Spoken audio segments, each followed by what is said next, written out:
Everyone, मैं हूं शिवम द्विवेदी और आप देख रहे हैं अपना पसंदीदा चैनल ज्ञानोदय के गुरुजी। मेरे प्यारे बच्चे, जैसा सभी को पता है कि इस टाइम पे हम लोग अपने चैनल पर न्यूमेरिकल सीरीज कर रहे हैं और ये न्यूमेरिकल सीरीज मैं आपको बता दूं कि भाई क्लास 10th के लिए रामबाण सीरीज है। मतलब इस सीरीज में जो हम न्यूमेरिकल कर रहे होंगे ये ऐसे न्यूमेरिकल होंगे, या तो वो प्रीवियस ईयर के क्वेश्चन होंगे और या फिर वो आपके एनसीईआरटी के क्वेश्चन होंगे जो कि आपके आने वाले बोर्ड एग्जाम के लिए बहुत ज्यादा इंपॉर्टेंट होंगे। तो आज का वीडियो इतना ज्यादा इंपॉर्टेंट है क्योंकि इसका आज हम लोग डे नंबर 3 कर रहे हैं। इसके 2 वीडियो हमने पहले से दे रखे हैं जिसका लिंक आपको नीचे डिस्क्रिप्शन बॉक्स में मिल जाएगा, जहां से आप जाके वो वाले दोनों वीडियोस भी देख सकते हो। और चलिए शुरू करते हैं आज के अपने इस वीडियो को। मैं आपको बता दूं कि इसमें जितना भी पढ़ाया जाएगा इसका पीडीएफ आपको हमारे ऐप पर मिल जाएगा। कैसे मिलेगा इसकी जानकारी हम आपको लास्ट में दे देंगे। चलिए शुरू करते हैं मेरे प्यारे बच्चे। अभी सब लोग ज्वाइन हो गए हो, बहुत सारे बच्चे आ गए हैं। चलिए स्टार्ट किया जाए आज का सेशन। तो क्या करेंगे बच्चे, सबने देख लिया है। तो न्यूमेरिकल सीरीज के डे नंबर 3 में हम लोग विद्युत के क्वेश्चंस को कर चुके हैं पहले भी। आज हम लोग करेंगे दर्पण के क्वेश्चंस को और लेंस के क्वेश्चन को। और लेकिन दर्पण और लेंस में जो हम लोग क्वेश्चन आज कवर करेंगे ये क्वेश्चन हमारे होंगे दर्पण सूत्र से और लेंस सूत्र से। चलिए शुरू किया जाए आज का खेल। राइट, शुरू करते हैं मेरे प्यारे बच्चे। लेकिन यहाँ पे आपके पास 2 बहुत प्यारी सी कुछ लाइन लिखी है डॉक्टर एपीजे अब्दुल कलाम की। क्या लिखा हुआ है पढ़िएगा जरूर कि उम्र थका नहीं सकती। आप कितना भी वृद्ध हो जाओ या कुछ भी हो जाओ, लेकिन भाई आप कभी थका महसूस नहीं करोगे अगर आपके अंदर जज्बा है कुछ करने का, है ना। फिर उसके बाद है कि ठोकरें गिरा नहीं सकती। अक्सर आपको ठोकर लगती है लेकिन वो आप उससे गिरोगे नहीं, बल्कि एक नया अनुभव आपको मिलेगा और उस अनुभव को आप अपने अंदर रखते हुए फिर आप आगे बढ़ोगे तो जीवन में सफलता जरूर मिलती है। फिर आगे है कि भाई अगर जिद हो जीतने की, अगर आपने सोच लिया है कि भाई मुझे बोर्ड एग्जाम में टॉप करना ही करना है तो कोई आपको रोक नहीं सकता। फिर बस आपका लगन, आपकी मेहनत बहुत अच्छे से होनी चाहिए। आप अपने प्रति ईमानदार होने चाहिए, चाहे वो पढ़ाई हो चाहे वो आपका काम हो, आप पहुंच जाओगे अपनी मंजिल पर। आखिरी लाइन में क्या कहा गया है कि भाई हार भी हरा नहीं सकते हैं, क्योंकि हारने के बाद जब आपको जो अनुभव मिलता है ना, उस अनुभव के बाद आप फिर से शुरुआत करते हो। वो शुरुआत आपकी 0 से नहीं होती है, वो शुरुआत आपकी होती है अनुभव के साथ में, लेकिन एक नई रणनीति के साथ। तो चलिए शुरू करते हैं। आपके जीवन में भी ऐसी बहुत सारी प्रॉब्लम्स आती होंगी, लेकिन चलिए मेरे प्यारे बच्चे शुरू करते हैं। सबसे पहले कुछ चीजें हमें पता होनी चाहिए। सबसे पहले हमें यह पता होना चाहिए कि दर्पण सूत्र क्या होता है, और दूसरी चीज हमें पता होना चाहिए कि लेंस सूत्र क्या होता है। ये 2 सूत्र हैं जो आपको पता ही होने चाहिए। दर्पण सूत्र की अगर बात करें तो 1/f बराबर 1/v प्लस 1/u।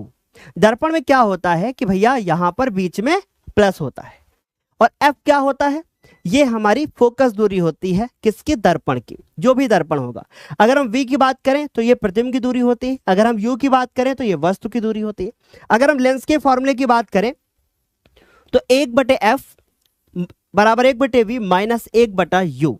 ध्यान रखिएगा, अक्सर आप लोग u को इधर और v को उधर कर देते हो, ये बड़ी गलती हो जाती है। याद रखिए हमेशा कि जो आपका यहां पर v होगा और यहां पर u होगा, ठीक है। तो ये काफी इंपॉर्टेंट चीज है जो हमने आपके साथ शेयर कर दी, एक ये और एक ये। अब हम लोग सीधे अपने क्वेश्चन पर जाएंगे और जितने भी क्वेश्चन करेंगे आज के सेशन में सब इंपॉर्टेंट है। स्टार्ट किया जाए। तो बच्चे देखो क्या लिखा है। पहला क्वेश्चन कि 15 सेंटीमीटर फोकस दूरी का कोई अवतल लेंस है। कैसा लेंस है, अवतल लेंस है। और आपको पता होना चाहिए कि कोई भी लेंस हो, चाहे वो अवतल हो और चाहे वो उत्तल हो, कोई भी लेंस हो, दोनों में फोकस दूरियां तो होती ही हैं। तो अब मैं लिख देता हूं कि इसकी जो फोकस दूरी होती है ये होती है हमारी ऋणात्मक, यानी कि निगेटिव। तो ये निगेटिव लिखा है यानी ऋणात्मक, और इसकी होती है धनात्मक। ये चीज आपको पता होनी चाहिए। तो वो धनात्मक और ये ऋणात्मक हो गया। फिर आगे क्या लिखा है कि 15 सेंटीमीटर फोकस दूरी है, यानी कि अगर हम लोग बात करें तो इस प्रश्न में दिया क्या गया है, बड़ा इंपॉर्टेंट प्रश्न है। हमें दी गई है फोकस दूरी और अवतल है तो जाहिर सी बात है कि माइनस होगा, -15 सेंटीमीटर, ठीक है। फिर आगे क्या करें, किसी वस्तु का प्रतिबिंब लेंस से 10 सेंटीमीटर की दूरी पर बनाता है। अगर हम आपको बताएं तो जो अवतल हमारे पास लेंस होता है ये केवल और केवल हमेशा और हमेशा आभासी प्रतिबिंब बनाता है। कभी भी अवतल जो लेंस होता है वास्तविक प्रतिबिंब नहीं बनाता। और अगर आभासी बनेगा तो लेंस के बाईं ओर बनेगा। यही कारण है कि इसका जो v का मान होता है वो हमेशा माइनस में होता है, क्योंकि भाई बाएं तरफ है तो माइनस ही होगा। हर चीज ध्यान रखिए, मैं कॉन्सेप्ट के साथ बताऊंगा। तो बच्चे v बराबर क्या है, माइनस का 10 सेंटीमीटर। क्लास बहुत इंपॉर्टेंट है, सब लोग आंसर भी करते रहना बीच बीच में कमेंट सेक्शन में। वस्तु लेंस से कितनी दूरी पर स्थित है, तो बच्चे पूछा गया है कि कितनी दूरी पर स्थित है, यानी कि u की वैल्यू पूछी गई है, ये पूछा गया। चलिए हल करते हैं। और बाद में बोला कि भैया आप इसका किरण आरेख भी बता देना, तो घबराने वाली कोई बात नहीं है, सर पूरा बता के जाएंगे, ठीक है। तो बच्चे हम लोग सबसे पहले क्या है, लेंस सूत्र का इस्तेमाल करेंगे। और लेंस सूत्र क्या कहता है, लेंस सूत्र कहता है कि 1/f बराबर 1/v माइनस 1/u, ये हमारा लेंस का सूत्र कहता है, ठीक है। तो उम्मीद है कि आपको इतनी बात सभी को समझ में आ रही होगी। आगे कंटिन्यू करते हैं। अब हम लोग f की बात करें तो हमें दिया गया है माइनस का 15, और अगर हम v की बात करें तो बच्चे v का मान है माइनस का 10, और u की बात करें तो बच्चे ये हमारे पास u है। अच्छा, ये माइनस का 1/u है ना, इस तरफ ले आओ, कैसा हो जाएगा, अगर इस तरफ ले आएंगे तो ये प्लस का 1/u हो जाएगा, ठीक। और ये माइनस का 1/15 है ना, उस तरफ लेके चले जाओ तो 1/15 हो गया। और ये माइनस का 1/10 है, तो इसको हम बच्चों माइनस का 1/10 लिख देंगे। समझ में आ गई बात, यानी इसको हम इस तरफ लाए, इसको उस तरफ ले गए और इसको उधर ही रहने दिया, तो वो हमारा माइनस का 1/10 है, लेकिन हमने उसको पीछे लिख दिया। थोड़ा अच्छा लगता है देखने में कि पहला वाला प्लस है, दूसरा वाला माइनस। अब 15 और 10 का एलसीएम ले लोगे तो कितना आएगा, 30 आएगा। 15 दूना 30 हो गया, 10 या 30 हो गया, यह आ गया 1/u। तो हमारे पास 1/u हो गया, और इसके बाद ये हो गया माइनस का 1/30, तो u बराबर जो आ गया है वो आ गया है माइनस का 30 सेंटीमीटर। अब आप बोलोगे सर यहाँ माइनस क्या लिखेंगे हम लोग, नहीं, माइनस चिन्ह ये बताता है कि भैया जो हमारी वस्तु है या जो हमारा प्रतिबिंब होता है या जो हमारा फोकस बिंदु होता है वो किस तरफ है। अगर तीनों माइनस में है तो इसका मतलब सारे इस तरफ ही हैं, ठीक। तो चलिए स्टार्ट करते हैं, चित्र बनाना स्टार्ट करते हैं, समझते हैं इसका। इन्होंने कहा है कि चित्र बना के दिखाइए। तो सबसे पहले हम लोग क्या करेंगे बच्चे, एक लाइन खींचेंगे, और ये लाइन हमारी क्या होगी, मुख्य अक्ष होगी। ध्यान से समझने की कोशिश करिएगा। उसके बाद फिर क्या होगा, ये हमारे पास लेंस होगा। कौन सा लेंस होगा, ये अवतल लेंस होगा। और उसके बाद बच्चे बीच में एक ऐसे हम लोग लाइन खींच देंगे ऐसे, और जो यहां पर बिंदु होगा ये हमारा कहलाएगा प्रकाशिक केंद्र, है ना। अब इसके अकॉर्डिंग देखो बच्चे, यहां पर आपको पता है कि ये हमारे पास क्या होता है, सबको पता है कि भैया ये हमारे पास होता है f2, है ना। इधर क्या होता है, f1 होता है, ठीक। और इधर क्या होता है, 2f1 होता है, और इधर क्या होता है, 2f2 होता है। अब आपसे बोला गया था कि इसकी जो फोकस दूरी है ना वो 15 है। इसका मतलब है कि जो ये दूरी है ये 15 है, और वस्तु की दूरी आई है 30। इसका मतलब जो हमारी वस्तु रखी गई है वो यहां पर रखी गई है। समझ में आ गई बात, यहां पर क्यों, क्योंकि फोकस दूरी है 15 और वस्तु को रखा गया है 30 दूरी पर, तो बच्चे ये टोटल 30 हो जाएगा। और ये दूरी आपस में क्या होती है, बराबर। ध्यान से सुनिएगा, यहां से यहां तक दूरी, यहां से यहां तक दूरी आपस में बराबर होती है। देखो, अगर आप अपने आप को बहुत ज़्यादा टैलेंटेड या बहुत ज़्यादा मास्टर समझ रहे हो ना, तो भाई अगर अच्छे से नहीं समझोगे ना तो फिर पेपर में जरा सी गलती हो जाएगी, और मास्टर वहाँ फेयर एंड लवली वाला चेहरा नहीं देखेगा कि भाई फेयर एंड लवली लगा के आए हैं भैया पेपर देने। वहाँ तो ये देखेगा कि आपके कॉपी पे कितना सुंदर लिखा है। बेशक मेरी बातें कड़वी लग सकती हैं, लेकिन यार हमेशा काम में आएंगी आपके। तो बच्चों देखो, ये हमारी चली सीधी लाइन, और आपको पता है कि जो सीधी जाएगी वो ये फैला देता है, और जब हम इसको पीछे खींचेंगे बच्चे, तो ये जब पीछे खींचेंगे तो ये फोकस से गुजरेगी ऐसे, है ना। और एक चीज भी ध्यान रखना कि ये वाली जो लाइन हमारी बननी चाहिए, ये वाली, ये ऐसी होनी चाहिए, बिल्कुल सीधी सीधी बनाना है। अच्छा, दूसरी लाइन कहां से गुजरेगी, दूसरी लाइन आपकी प्रकाशिक केंद्र से गुजर जाएगी, ठीक। अब मुझे बताइए, यहां पर देखो ये क्या बन गया है, प्रतिबिंब, ठीक। अब अधिक जानकारी के लिए आपको पता होना चाहिए कि ये जो प्रतिबिंब की दूरी है यहां से लेकर यहां तक, ये कितनी है, 10। देखो दिया गया है बच्चे, हम अपने मन से नहीं कह रहे। और ये वाली दूरी कितनी है, ये वाली दूरी है 15, और ये वाली दूरी कितनी है, ये वाली दूरी है 30। बस दूरियां लिख दी, हो गया काम। लाइन खींच के लिख देना है आपको कि भैया ये 10 है, ये 15 है, 15 सेंटीमीटर, और ये 30 सेंटीमीटर। बन गया चित्र। ज्यादा से ज्यादा आप इसको थोड़ा सजा सकते हो। लो भैया, हो गया। स्क्रीनशॉट लेना है, ले लो। इस तरीके से हमें कर देना है क्वेश्चन को। चलिए दूसरे क्वेश्चन पर चलते हैं बच्चे।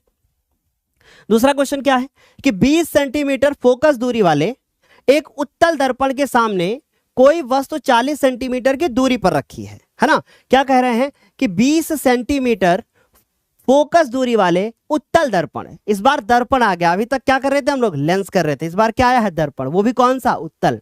आपको पता होना चाहिए कि जो उत्तल दर्पण, देखो मेरी बातें सुनना बहुत ज्यादा जरूरी होता है लिखने से ज्यादा, कहीं ध्यान से सुनिए। जो उत्तल दर्पण होता है वो हमेशा आभासी प्रतिबिंब बनाता है, और जो अवतल दर्पण होता है वो वास्तविक भी बनाता है और आभासी भी बनाता है। तो उत्तल दर्पण आभासी बनाएगा, इस चीज को दिमाग में सेट कर लो। आगे चलते हैं। 20 सेंटीमीटर फोकस दूरी, तो बच्चे ये फोकस दूरी दी गई है वो भी है 20 सेंटीमीटर, और फोकस दूरी इसकी जो होती है वो कैसी होती है, धनात्मक होती है, यानी पॉजिटिव। तो ये है हमारे पास फोकस दूरी। ठीक, अगर आपको ये नहीं पता है कि कब पॉजिटिव कब निगेटिव होता है तो बच्चे हमारे वीडियोस को आप फॉलो कर सकते हो, प्लेलिस्ट में लिंक दिया गया है। तो 20 सेंटीमीटर फोकस दूरी के एक उत्तल दर्पण के सामने कोई वस्तु 40 सेंटीमीटर की दूरी पर रखी है, यानी यू, और यू का मान चाहे दर्पण हो चाहे लेंस हो कुछ भी हो 40 सेंटीमीटर, निगेटिव ही लेना है हमको, माइनस में लेना है। इन्होंने बोला उसके प्रतिबिंब की स्थिति बताओ क्या होगी, यानी आपसे क्या पूछ लिया गया कि भाई v का मान क्या होगा, बताओ बच्चे कमेंट सेक्शन में आंसर। काहे सोए हुए हो, और यार तुम लोग अभी तक लाइक नहीं किए सेशन को, इतने सारे लोग वीडियो को देख रहे हो लेकिन तुम लोगों ने वीडियो को लाइक तक नहीं किया, गलत बात है ना, वीडियो को लाइक तो करना पड़ेगा बच्चे, है ना। चलिए बच्चे हल करते हैं इसको। तो हमारे पास फॉर्मूला क्या है कि 1/f 1/v minus 1/u। Okay, तो ये आ गया हमारे पास 1/f का मान कितना दिया गया है 20, और ये हमारे पास v हो गया, और u का वैल्यू देखो ना -40 है। और चूंकि ये दर्पण है तो बच्चे हम दर्पण सूत्र लगाएंगे, ये गलती हो जाती है आप लोगों से अक्सर, मेरे से भी हो जाती है ना, कि भाई दर्पण कहा गया है तो हम लेंस सूत्र का इस्तेमाल नहीं कर सकते, हम लोगों को किसका इस्तेमाल करना है, दर्पण सूत्र। इसलिए यहां लिख देना चाहिए कि भैया दर्पण सूत्र से लिखने की आदत डाल लो, तो आपको पता रहेगा कि भैया दर्पण सूत्र है तो पॉजिटिव होना चाहिए, यानी यहां प्लस होना चाहिए। और v का मान, u का मान कितना है -40, घबराने का नहीं, ये माइनस का है ना भाई, प्लस माइनस माइनस होता है, इसको इस तरफ लाओ तो 1/20, ये प्लस माइनस माइनस इधर आएगा प्लस हो जाएगा 1/40, और ये आ गया 1/v। देखो 20 और 40 का एलसीएम लोगे कितना आएगा, 40 आएगा, 20 दूना और 40 एक कम, तो बच्चे 1/v। अब देखो 3 कितना हो गया 40, और इधर आ गया 1/v। तो अगर हम कैंची गुणा करें तो आएगा 3v बराबर 40, तो v बराबर कितना आएगा 40/3, 3 से काट देते हैं अपन लोग, है ना। तो बच्चे इसको 3 से उड़ा देते हैं, देखते हैं कितना आएगा। तो 3 से काटते हैं, क्या लिखते हैं 40, वैसे तो मुझे पता है लेकिन हम आपको सिखाना चाहते हैं। तो 3 एक कम 3, 1 हुआ, 3 त्रिक को 9, फिर 1 आएगा। इस तरीके से करते करते करते बार बार यही आता जाएगा, यानी कि v का जो मान आएगा वो आ जाएगा 13.33333 डॉट डॉट डॉट डॉट चलता रहेगा। तो इसको मैं आगे चल के क्या कर दूंगा, लिख दूंगा v बराबर 13.33, ये आ जाएगा। और बच्चे सेंटीमीटर में है तो हम सेंटीमीटर लगा देंगे। बात समझ में आ गई। अभी इसको लिखना पड़ेगा, तब तो एग्जामिनर पूरे नंबर देगा। आपको लिखना पड़ेगा कि अतः प्रतिबिंब, और v का माइनस, v का वैल्यू जो आएगा दर्पण के लिए, उत्तल दर्पण के लिए, वो हमेशा प्लस में होता है। वो ये चीज बताता है कि जो प्रतिबिंब बन रहा है वो आभासी बन रहा है, क्योंकि जो उत्तल दर्पण होता है ये प्रतिबिंब को, अगर आप वस्तु यहां रखोगे तो प्रतिबिंब जो है ना उस तरफ बनाएगा ये, और इस तरफ छोटा बनाता है उत्तल दर्पण। उत्तल दर्पण बड़ा नहीं बनाता। अतः प्रतिबिंब कैसा मिलेगा हमको, आभासी व 13.33 सेंटीमीटर दूर बनेगा। बहुत इंपॉर्टेंट क्वेश्चन है, कब पूछा गया है आप देख लो। तो इस तरीके से हम लोगों ने ये भी भाई खत्म कर दिया। उम्मीद है आपको इतनी बात समझ में आ गई होगी। स्क्रीनशॉट लेना है ले सकते हो। अगले क्वेश्चन पर चलते हैं। चलो भाई अगले क्वेश्चन पे जरा नजर मारना मेरे प्यारे लाल, ये बड़ा इंपॉर्टेंट क्वेश्चन है। देखो बच्चे क्या है कि एक मोटर बाइक के हैंडल पर 2 मीटर वक्रता त्रिज्या वाला उत्तल दर्पण लगा है, यानी एक मोटरसाइकिल है, अरे बुलेट अपाचे, उस पे क्या लगा है, एक शीशा लगा दर्पण, जिसमें तुम पीछे से आने वाले को नजर मारते हो वही। तो इस बच्चे एक मोटर बाइक के हैंडल पर 2 मीटर वक्रता त्रिज्या वाला एक उत्तल दर्पण लगा है। लगा रहे हैं तो हमको क्या करना है, पीछे देखो क्या कर रहे हैं, उसके पीछे दूसरा मोटर बाइक सवार उससे 4 मीटर की दूरी पर है। समझो, अभी ध्यान से नजर मारो इस पे क्वेश्चन को। देखो ये भैया है इनकी मोटरसाइकिल, है ना। ध्यान से समझने की कोशिश करोगे तो क्वेश्चन में मजा आएगा, नहीं समझने की कोशिश करोगे तो मजा नहीं आएगा, आपको ये क्वेश्चन बड़ा बोरिंग लगेगा भाई। इसीलिए भैया समझना बड़ा ज्यादा जरूरी है। मोटरसाइकिल बना रहे हो सर जी की कुछ और ही बना डाले। हाँ देखो भैया मोटरसाइकिल बनाते हैं भाई, हमको देखो मोटरसाइकिल बनाना नहीं आता, बट आई विल ट्राई कि हम मोटरसाइकिल बनाएं अपाचे एकदम। ये भाई आ गया, ये बना दी सर ने अपाचे। अरे बढ़िया लग रही है वैसे, है ना। आगे हैंडलवा कहाँ है, इधर। ये पता नहीं अपाचे लग रही है कि बुलेट, कुछ नहीं लग रहा, घोड़ा लग रहा है एकदम। देखो यहाँ पे क्या लगा है, दर्पण। ठीक, कौन सा दर्पण है, उत्तल। इससे 4 मीटर की दूरी पर पाछे कोई आ रहा है। दूसरा, और क्या कह रहे हैं कि उस समय बाइक सवार जब दूसरा वाला 4 मीटर की दूरी पर है तो उस समय पहले बाइक सवार के दर्पण में दूसरे का प्रतिबिंब कितनी दूरी पर दिखाई देगा। यानी कि यहां पे जो ये चला आ रहा है दूसरा का मोटरसाइकिल वाला, जो कि 4 मीटर की दूरी पर है, तो बच्चे एक बात बताओ, ये दर्पण में प्रतिबिंब बनेगा ना, तो इस दर्पण की आपको क्या पता होनी चाहिए, फोकस दूरी, जो कि ये 2 से निकाल लेंगे हम लोग, है ना। ये 4 मीटर की दूरी पर है तो ये क्या है, वस्तु की दूरी। हमें प्रतिबिंब की दूरी बतानी है, क्वेश्चन में कोई दम नहीं है, लेकिन आपको पढ़ना पड़ेगा अच्छे से, है ना। तो हम लोग क्या करेंगे, कौन सा दर्पण लगा है बच्चे, उत्तल दर्पण। और एक बात ये भी पता चल गई कि गाड़ी में पीछे देखने के लिए कौन सा दर्पण लगाते हैं, उत्तल। क्यों लगाते हैं, ताकि बड़का वस्तु का प्रतिबिंब छटका छटका मिले। नहीं तो पता चला कि गाड़ी में आ गया बड़ा ट्रक का केवल आपको आगे का हिस्सा ही दिखाई दे रहा है और ट्रक वाले ने मारा ठम से, बिथर गए, समझे ना। तो वैसा नहीं होना चाहिए, छोटा प्रतिबिंब दिखाई देगा तो बड़ा सा ट्रक भी छोटे से शीशे में दिखाई दे जाएगा।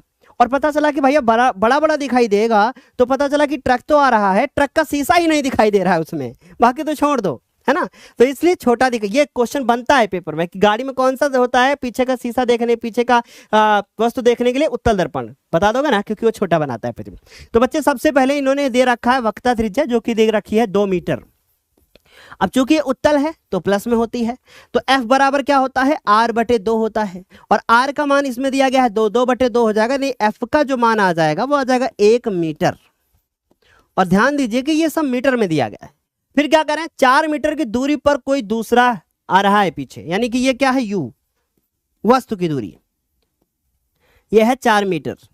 अब इन्होंने क्या कहा, इन्होंने कहा कि प्रतिबिंब कितना बन रहा है दूर। तो हम लोग क्या करेंगे, फॉर्मूला लगाएंगे। कौन सा फॉर्मूला, दर्पण सूत्र लगाएंगे। क्या करेंगे बच्चे, दर्पण सूत्र लगाएंगे। तो हम लोग लिखेंगे कि दर्पण सूत्र से, ठीक है, ये हो जाएगा दर्पण सूत्र। मजा आ रही है सभी को। तुम लोगों ने अभी भी वीडियो को लाइक नहीं किया ना मेरे बच्चे, मुझे पता है कि तुम हमारे साथ गद्दारी करा है ना। तो बच्चे क्या होगा, 1/v प्लस 1/u। भाई दर्पण सूत्र लगाएंगे। अब 1 क्या हो जाएगा, f का मान कितना है, 1 है, तो 1/f का मान भी 1 है, ठीक है। और उसके बाद 1/v का मान पूछा गया है, और u का मान हमको दे रखा है, u का मान कितना है, -4।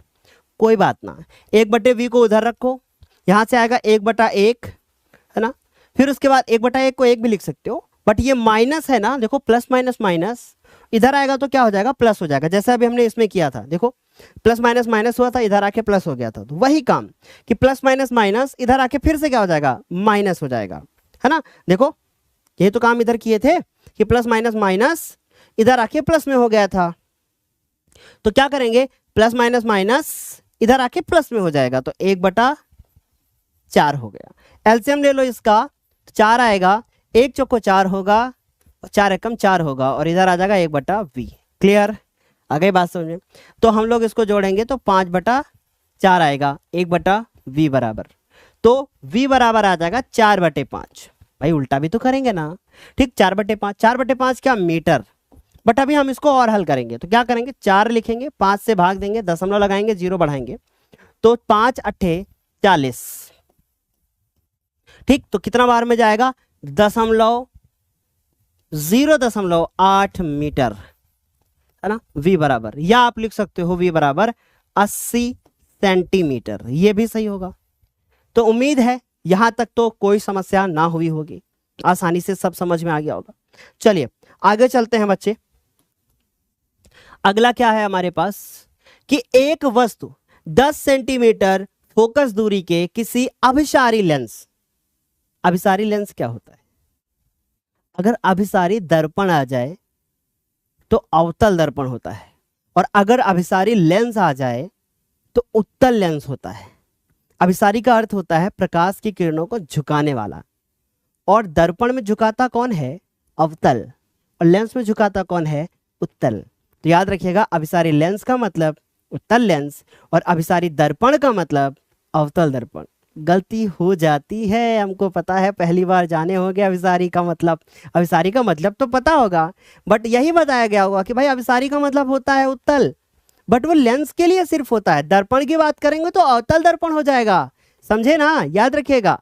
चलो बच्चे, एक वस्तु 10 सेंटीमीटर फोकस दूरी के, यानी कि इस बार f बराबर कितना है? 10 क्या सेंटीमीटर। अब चूंकि ये अभिसारी लेंस है, यानी कि उत्तल लेंस है, उत्तल लेंस के लिए प्लस में होता है, तो भाई सिंपल सी बात है कि ये पॉजिटिव ही रहेगा। तो ये हमारे पास आ गया है पॉजिटिव, ये आ गया है 10 सेंटीमीटर। फिर क्या कह रहे हैं? 25 सेंटीमीटर दूर रखी है, ये क्या है? u का वैल्यू, तो ये आ गया 25 सेंटीमीटर। फिर क्या कह रहे हैं? फिर कह रहे हैं किरण आरेख खींचकर बनने वाले प्रतिबिंब की स्थिति प्रकृति सब बता दो। एक बात बताएं तुमको, सुनोगे बात हमारी? फोकस दूरी कितनी दी गई है? 10। और आप जान लो एक चीज कि अगर आपके पास कोई भी लेंस है और वो लेंस उत्तल है, ठीक है, अगर वो उत्तल लेंस है और u की वैल्यू f से ज्यादा हो जाए तो जो प्रतिबिंब बनेगा वो वास्तविक बनेगा। याद रखिएगा इस बात को, हमने ट्रिक बता दिया आपको, अब तो कोई दिक्कत नहीं होगा आपको। ठीक है, हमने क्या कहा कि अगर u का वैल्यू f से ज्यादा हो जाए तो समझ जाना कि प्रतिबिंब जो बनेगा वो वास्तविक बनेगा। लो, प्रकृति तो ऐसे बता दिया आपने, और वास्तविक हमेशा उल्टा होता है। लो, है ना? चलो, लेकिन अभी समझ लेंगे, बहुत अच्छे से समझेंगे बच्चे, सारी चीजें समझेंगे। चलिए हल किया जाए, हल करते हैं। तो बच्चे हल करते हैं। तो एक ये लेंस है ना, तो हम लोग क्या करेंगे? लेंस सूत्र, यहां क्या लगाएंगे? लेंस सूत्र। इसके पहले वाले क्वेश्चन में भी क्या था? दर्पण था, तो हम लोगों ने दर्पण सूत्र लगा दिया था। इस बार लेंस सूत्र से लगाएंगे। लेंस सूत्र क्या कहता है कि 1/f, ये गलती हो जाती है पेपर में, इसलिए भैया सतर्क रहना। लेंस सूत्र 1/f, ये आ जाएगा 10। v का मान नहीं पता, ये आ गया 1/25, वो भी माइनस का, है ना? ये माइनस माइनस का हो जाएगा प्लस, तो आ जाएगा हमारे पास 1/10 1/v प्लस 1/25।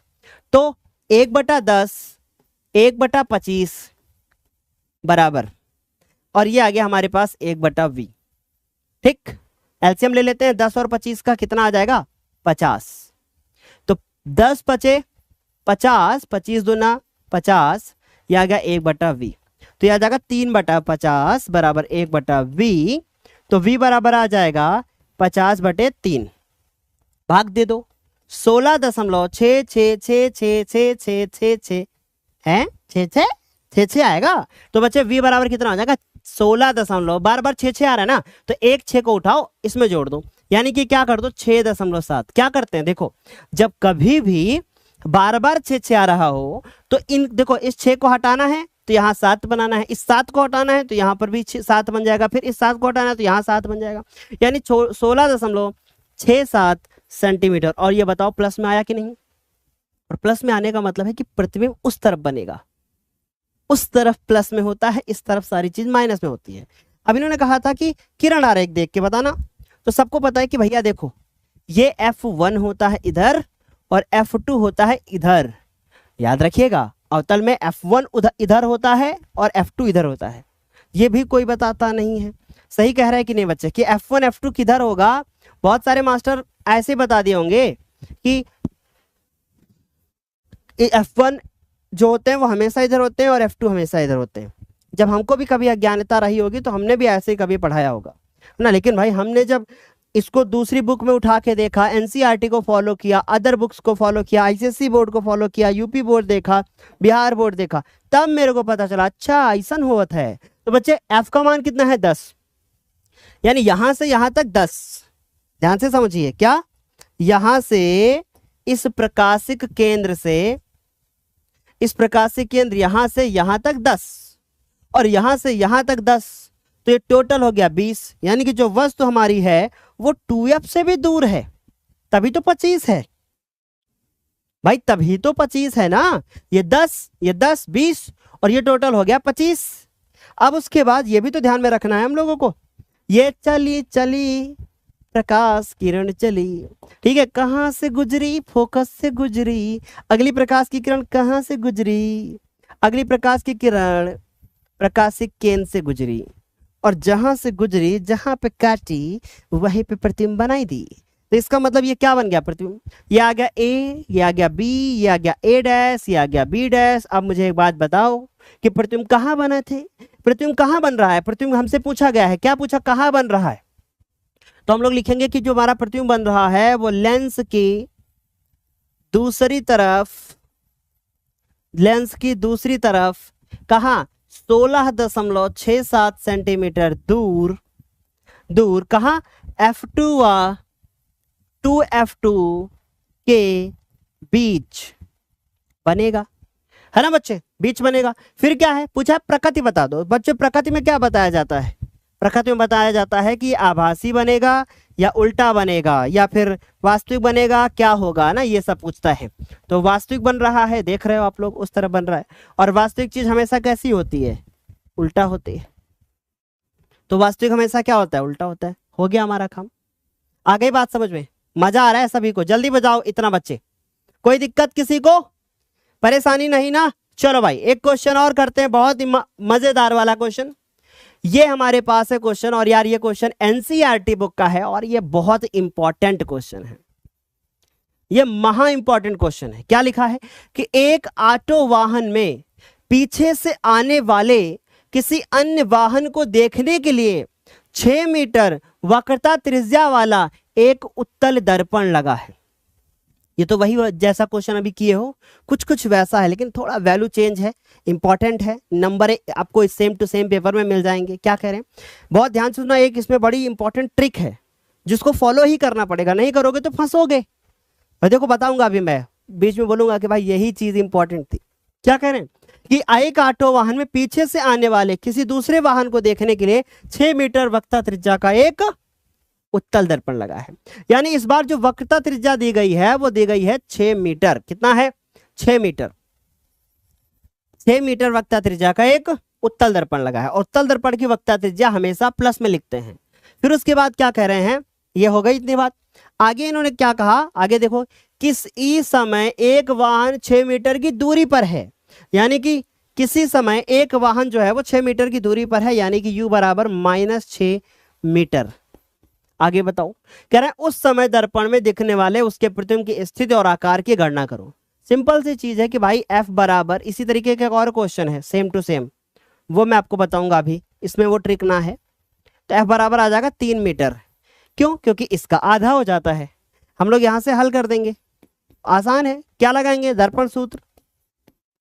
बताओ भाई जल्दी से आंसर क्या होगा, कमेंट सेक्शन में देखते हैं आप बता पाओगे कि नहीं। लिखो जल्दी से कि 5 का ये आंसर होगा 1/f बराबर 1/v प्लस 1/u। इसके पहले क्या था, इसके पहले हमारे पास लेंस था, है ना। अब हमारे पास दर्पण है, तो हम लोग दर्पण लगा रहे हैं 1/f। f का मान दिया है क्या इस क्वेश्चन में, 3। v, है ना, v का मान निकालना है। u का मान 1/-6। ये माइनस का है ना, इस तरफ लाएंगे, इस तरफ लाएंगे तो क्या हो जाएगा, 1/3 प्लस 1/6 हो जाएगा, क्योंकि देखो minus minus plus minus minus minus आया, इस तरफ आ गया, ठीक। उसके बाद 1/v, यहां से एलसीएम लेंगे 6, 3 दूना 6, 6 कम 6, 1/v। तो यहां से आया 3/6 बराबर 1/v, कैची गुणा करेंगे 3 कम 3, 3 दूना 6, तो v बराबर आ जाएगा 2 मीटर। आप दिमाग लगाओ कि ये कौन सा दर्पण है, उत्तल दर्पण है। और उत्तल दर्पण में अगर जो u का मान है वो f से कभी भी ज्यादा हो जाए, प्रतिबिंब कैसा बनेगा, वास्तविक बनेगा। तो v का वैल्यू जो आएगा वो कैसा आएगा, बता दो, v का वैल्यू जो आएगा वो कैसा आ जाएगा, बताओ, वास्तविक बनेगा, आभासी बनेगा। मेरे को पता था कि मेरी बात सुनोगे और आप फंस जाओगे, फिर आप सोचने में मजबूर हो गए। अगर आपके मन में डाउट नहीं आया जो मैंने बोला, तो समझ लो फिर आप पढ़ाई नहीं कर रहे हो। फिर से सुनो मेरी बात, उत्तल दर्पण में कभी भी अगर कहीं भी वस्तु को रख दो, प्रतिबिंब हमेशा जो बनता है वो आभासी बनता है। अवतल दर्पण में u का मान f से ज्यादा होता है, तब जो प्रतिबिंब बनता है मेरे प्यारे बच्चे, तब वो वास्तविक बनता है। और अगर f का मान u से जो है वो ज्यादा है, उल्टा कर दो मतलब, तो प्रतिबिंब जो बनेगा तब आभासी बनता है। समझे ना? तो ये v का वैल्यू प्लस में आया है, इसका मतलब जो हमारा दर्पण है उसके इस तरफ कहीं पर प्रतिबिंब बन रहा है, यानी इस तरफ। और जब दर्पण के इस तरफ बनता है तो जो प्रतिबिंब आता है वो आभासी होता है, वास्तविक नहीं होता है। तो बच्चे क्या है ये प्रतिबिंब? ये आभासी है, और आभासी होने के साथ साथ ये प्रतिबिंब सीधा भी है। ठीक है, सीधा भी है। और v का वैल्यू देखो हमेशा u से भी कम आएगा और f से भी हमेशा आपको कम मिलेगा। याद रखिएगा, बड़ी इंपॉर्टेंट चीज हमने आपको बता दी है। ठीक है, चलिए यहां तक तो आपको कोई समस्या नहीं हुई होगी, यहां तक आपको सब समझ में आ गया होगा, है ना? कोई समस्या नहीं है। मैं आपको अब एक क्वेश्चन जो है होमवर्क दे रहा हूं। ये क्वेश्चन हमारे 2019 के बोर्ड एग्जाम में पूछा गया है। ये आपको होमवर्क करना है और इसका जो आंसर होगा वो आपको कमेंट सेक्शन में बताना है। हाँ, अब एक इंपॉर्टेंट चीज आपके साथ शेयर करना चाहता हूं। आपको पता है कि हमारे जो क्लास होती हैं वो डेली होती है शाम को 7 बजे। क्या होती है? डेली शाम को 7 बजे हमारी क्लास होती है। कहाँ पर होती है? यूट्यूब पर होती है। डेली शाम को 7 बजे हमारी यूट्यूब पर क्लास होती है। लेकिन आपके साथ एक छोटी सी प्रॉब्लम को शेयर करना चाहेंगे कि कल हम जब ये वाली क्लास कर रहे थे तो हमारा इंटरनेट बीच में ही चला गया था। क्लास स्टार्ट हुई थी, 5 मिनट के बाद इंटरनेट चला गया था। तो प्रॉब्लम क्या हो रही है कि हमारे एरिया में पाइपलाइन बिछ रही है। पाइपलाइन का मतलब पानी गांव में जो सप्लाई होता है या सिटी में सप्लाई होता है ना, तो या नगर निगम जो है वो सप्लाई करती है, तो वो पानी की पाइपलाइन बिछ रही है, जिसकी वजह से क्या हुआ कि खुदाई चल रही है रोड के किनारे। वो उसकी वजह से बार बार इंटरनेट का वायर कट जाता है, तो उसके का काम चल रहा था, इसलिए मैंने ये वाला वीडियो जो है ना वो आप लोगों को रिकॉर्डेड दिया है। नहीं तो हमारी क्लास कभी भी 1 घंटे से कम नहीं होती है। आज की क्लास थोड़ा छोटी थी, इसका आंसर आपको कमेंट सेक्शन में बताना है, और ये क्लास रिकॉर्डेड थी। नहीं तो हमारी क्लास डेली शाम को 7 बजे लाइव होती है। उम्मीद है कि आप लोगों को ये क्लास अच्छी लगी होगी, और इसका जो ऐप पर हमारे PDF मिल जाएगा। ठीक है, तो ऐप पे जाके ये वाला PDF आपको पूरा डाउनलोड मिल जाएगा। ठीक है, तो जाके आप वहां से डाउनलोड भी कर सकते हो। ऐप पे कैसे जाना है, लिंक आपको नीचे डिस्क्रिप्शन बॉक्स में मिल जाएगी, जाके ऐप को डाउनलोड कर लेना और आपको ये PDF वहां पर मिल जाएगा। कैसे मिलेगा? वहां पे एक सेक्शन बना हुआ है जिसमें आपको 29 रुपये का एक छोटा सा सब्सक्रिप्शन लेना है, और उसके बाद ये PDF जितने भी न्यूमेरिकल के होंगे वो सारे मिल जाएंगे। सर ये 29 रुपीज़ क्यों? वो इसलिए क्योंकि जब आप कुछ भी हल्का सा पे करते हो थोड़ा, या 29 रुपये या कुछ भी 19 रुपये 20 रुपये या कुछ भी, तो आपको उसकी वैल्यू पता चलती है, इसलिए हमने छोटा सा उसका सब्सक्रिप्शन का प्राइस रखा है। ओके, आई होप आपको ये वीडियो अच्छा लगा होगा। अगर आपको ये वीडियो अच्छा लगा है, सारे क्वेश्चंस मेरे समझ में आ गए हैं, तो वीडियो के नीचे कमेंट बॉक्स में कमेंट करके जरूर जाना, और वीडियो पे नए हैं तो चैनल को सब्सक्राइब करना, और अगर आप हमारे पुराने स्टूडेंट हैं तो वीडियो को लाइक करना भी मत भूलना। Okay, bye, take care, comment करना मत भूलना। Bye bye.